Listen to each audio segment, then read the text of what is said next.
There's something happening here. What it is ain't exactly clear.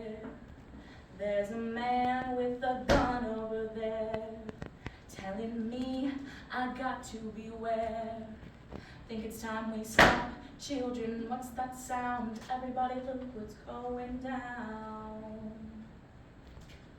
In the photo of a girl taken a few months before she died, her light brown hair is matted, her face and clothes smudged with dirt. She holds a chain in her tiny hands, a glimpse at the hardships of her all too short life. The United Nations defines refugee as somebody who has been forced to flee his or her country due to reasons of war, violence, or persecution. A refugee has a well-founded fear of persecution due to reasons of race, nationality, religion, political opinion, or participation in a particular social group. There are 26 million refugees globally. Half of these are children. They set my aunt's house on fire. I cried the way women on TV do, folding in the middle like a 5-pound note. I called the boy who used to love me, tried to okay my voice. I said, "Hello." He said, "What's wrong? What's happened?" So I've been praying, and these are what my prayers sound like. Dear God, I come from 2 countries. One is thirsty, and the other is on fire. Both need water. There's battle lines being drawn. Nobody's right if everybody's wrong. Think it's time we stop. Children, what's that sound? Everybody look what's going down. There's a sound we often hear through the noise of our daily lives. But how often do we stop and listen? How often do we pause to recognize that behind every headline, statistic, and report of violence are real people? Real children whose lives have been shattered by the unthinkable. But today we need to confront the truth. War does not just affect countries, it destroys lives. And behind every refugee, behind every person displaced, and behind every child caught in a crossfire is a human story that demands our attention. This will be portrayed through the pieces What They Did Yesterday Afternoon by Warson Shire, Fleeing Homes by Varsani Ramagaran, The Day of War Came by Nicola Davies, an article by the New York Times, and For What It's Worth by Buffalo Springfield. The Cost of Conflict, a program. Because it's time we stop and look, really look at what's going down. War is a complex human activity. Insurgence is its most complex variant. The day war came, there were still flowers on the windowsill. My father rocked my baby brother back to sleep. My mom made me breakfast, kissed my nose, and walked with me to school. At school, I learned about volcanoes and sang a song about how tadpoles turn at last into frogs. I drew a picture of myself with wings. But then, just after lunch, war came. At first, it was just like a spattering of hail or a voice of thunder, but then it was all smoke and noise that I didn't understand.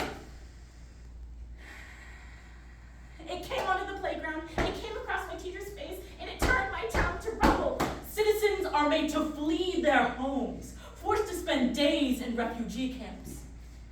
6-year-old Nala spent her final years living in a crowded tent with her father and siblings in an impoverished camp made for those who had been displaced by a decade of war, largely forgotten by the world.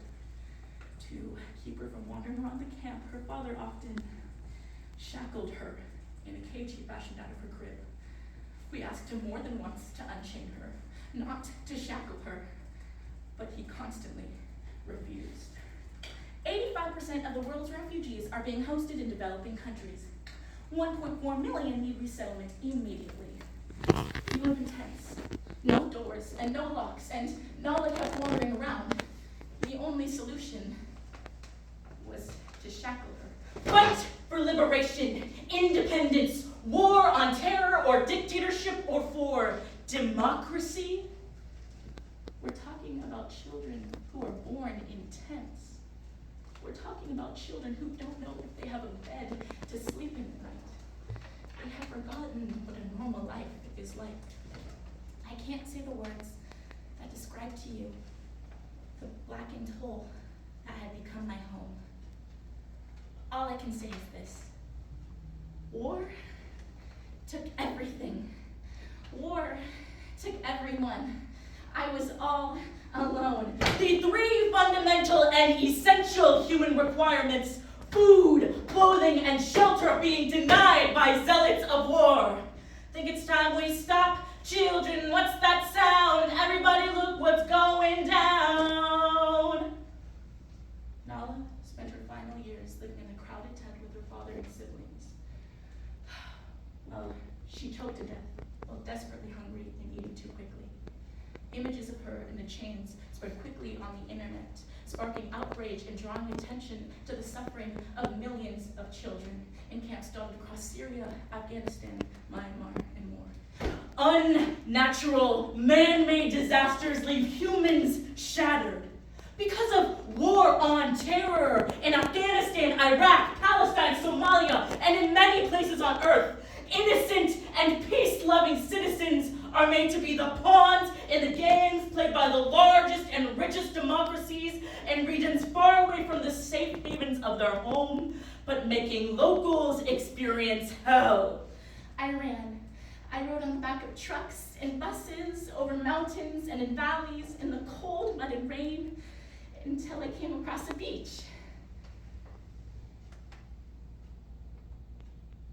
Where babies lay face down in the sand.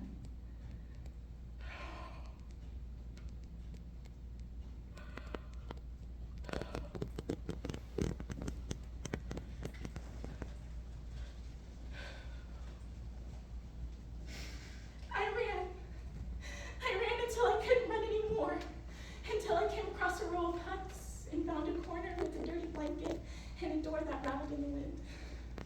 But war had followed me here. It was under my skin, behind my eyes, and in my dreams. War had taken possession of my heart. Some people at the camp felt sorry for Nala and gave her rations. But they didn't intervene because they were caught up in their own struggles. Living in camps is not easy. Children don't flee to seek better opportunities. Children flee because there is a risk and a danger. On May 4th, camp residents found Nala choking and rushed her to a hospital in the nearby village of Keeley. A local pediatrician said that the hospital lacked the proper equipment to treat Nala. They said that if the hospital had had a children's ward or a ventilator, they could have done something. They could have saved Nala. World peace, hanging precariously on the decisions of the selected few rich nations and their vulnerable and volatile leaders. Make this human misery stop. Make this forced fleeing of homes by innocent citizens stop. Is there an end to this double game played by the West, the victors of 2 world wars, but the perpetrators of all wars since then? Nala's father was detained on suspicion of neglect for several weeks, but he was released. He had done what he could for his family under impossible circumstances. He said, "I have committed no crime. Nala was an innocent angel. I would never harm my daughter. I tried to look for help, but I couldn't find it. I came to a school and looked through the window, and they were learning about volcanoes and singing and drawing, so I went inside. But the teacher didn't smile back at me. She said,